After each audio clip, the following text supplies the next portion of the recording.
Rosie Duffield. Here's what she said about her leader, Sir Keir Starmer's inability to define what a woman is. More people in this country are women, and women will knock on doors, campaign, donate to parties and vote. And if women don't feel that we're represented, that's a serious state of affairs politically. And I had met with Keir. I think the aide who talked about me said that I was always in and out of his office. I met with him once. When you see the leader of the party, Sir Keir Starmer, unable to say whether people with penises are women, what was your reaction? I'm speechless, really. I mean, it just seems kind of mad. You know, it's dystopian. I don't know what to make of it. Half the time it sort of seems funny. Half the time it's really scary. Well, strong words there, dystopian and scary. Well, we're packed tonight to discuss all this. Is Talk TV political editor Kate McCann, Daily Mirror associate editor Kevin Maguire, Talk TV contributor Esther Krakue. Welcome to all of you, our stellar panel. Kate, I mean, this is quite a damaging, ongoing problem for Sir Keir Starmer. And when you have someone like Rosie Duffield, who clearly just calmly talked me through what's happened to her after she actually liked one of my tweets, mocking the sort of terrible use of language about women these days. If you're Sir Keir Starmer, you can't even define what a woman is. You have a woman MP being vilified, shamed, hounded, and now apparently just thrown to the wolves by your party.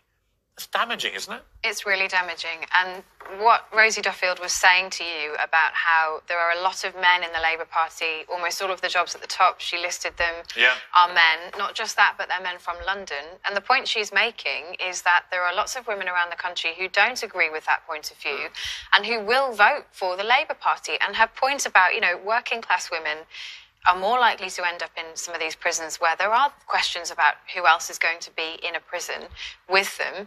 That's something she feels very strongly that she's there to represent. And I think the fact that this week, the optics of what we saw in the House of Commons from Lloyd Russell Moyle and other MPs, and the subsequent, I mean, it wasn't exactly a deafening chorus of people coming to her aid. Well, I think there have been, I mean, I've written a column for The Sun tonight about this. There have been 4 things in 1 week. Yeah. Which I think constitute, Esther, this ongoing war against women. One, the Brit Awards, having this ludicrous decision to go gender neutral, and then all the nominations for Best Artist being male, an own goal of spectacular proportions where women are the victims.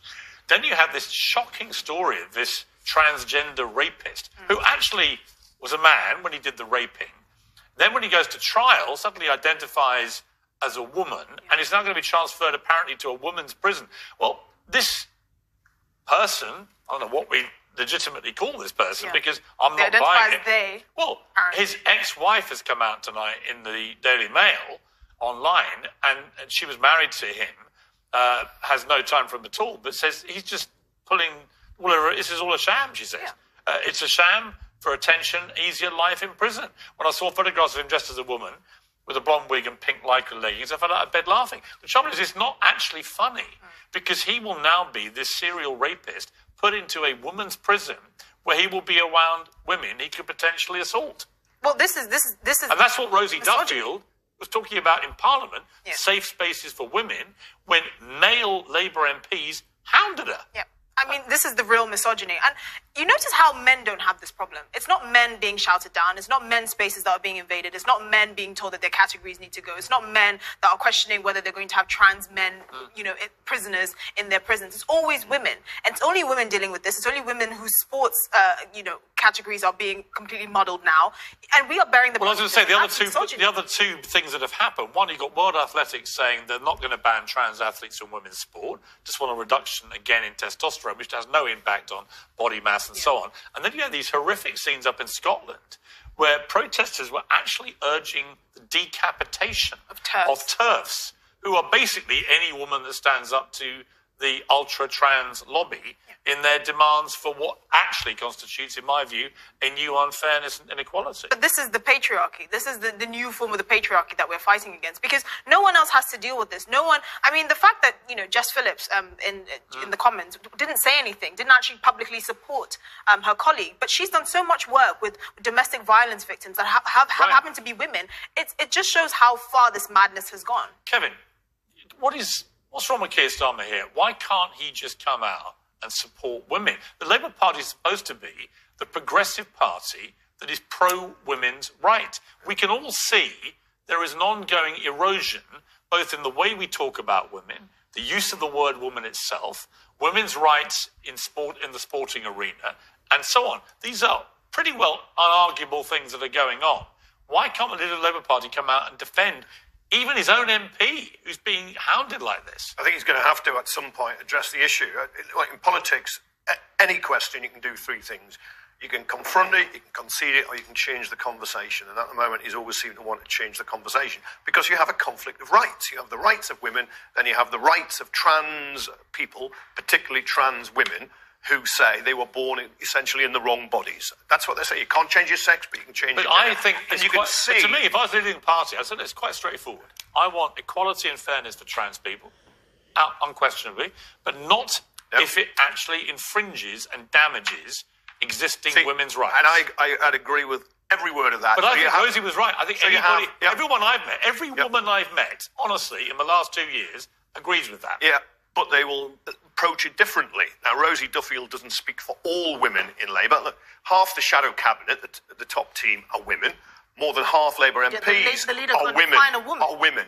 So there are a lot of women in the Parliamentary Labour Party, and they will not all agree with the tone and the approach of Rosie Duffield. But I agree, there should be no discrimination in employment, no discrimination I found her tone in health, not in education. I found her tone very reasonable, very respectful. But there is the question remotely transphobic of sport and women's places, like changing rooms, refuges, prisons. These are questions that have to be addressed. But in a way, it's probably the nastiest debate in politics at the moment, with people screaming on both extremes. It's also, I've got to say, I think, Kate, it's the most cowardly debate. I mean, Labour, all right, they have a male leader, but next to him in PMQs today, Angela Rayner and Rachel Reeves, two experienced senior female politicians. Where are they?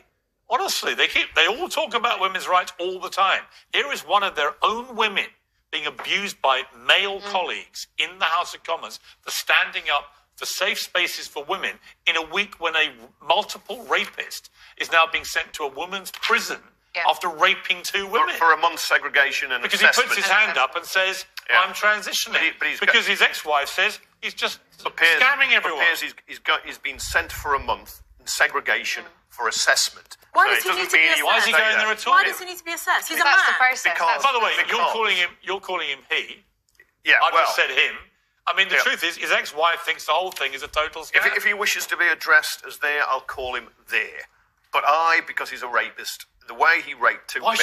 Why shouldn't we afford this person any respect? Honestly, it's all about his name, but why should I care about using the right pronoun for a multiple rapist who his own ex-wife is saying? Because if you're going to conduct this debate, if you're going to conduct this debate with respect, then even though you feel incredibly strongly about what that person did, and everybody will, you do have to afford them the same respect. I don't agree.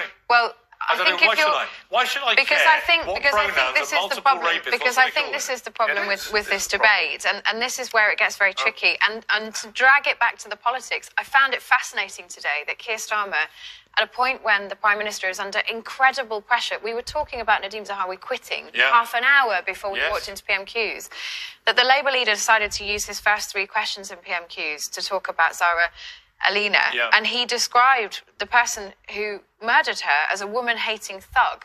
Now, that's something that he was very happy to talk about, and particularly identify that I am against, women hating, this crime is awful.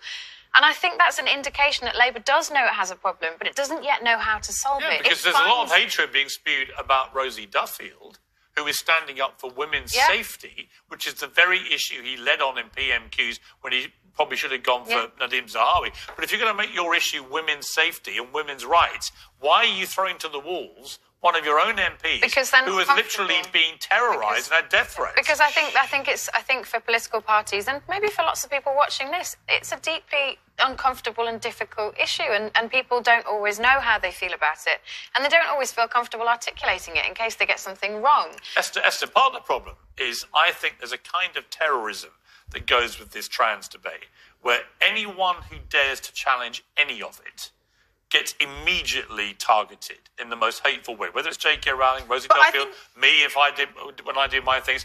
And it comes back to, it's an interesting debate. So Kate says look, if you're going to have a reasonable debate about this, even if it's a multiple rapist, we should respect their choice of pronouns.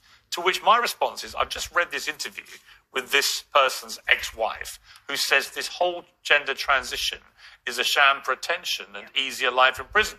I'm damned if I'm going to respect his personal pronouns if it's just a scam to avoid justice. If it's a sham, then the processes are... Will he be found out? How do you prove somebody's not actually wanting to be a woman? If it's a sham, then the processes that we have in place to ensure that somebody who is faking it should pick that up. And if that doesn't happen... Hang on, Kate, that's not right, because the process at the moment is allowing a male rapist of women, simply because they've said, I'm now turning into a woman. Okay, you go to a woman's prison where there may be more targets for you. That process is failing women. In segregation for a month. Why at all, Kevin? This is what I have an issue with. Why at all? Why are we dedicating state resources to this? With all due respect, I don't think the gender identity of prisoners should matter.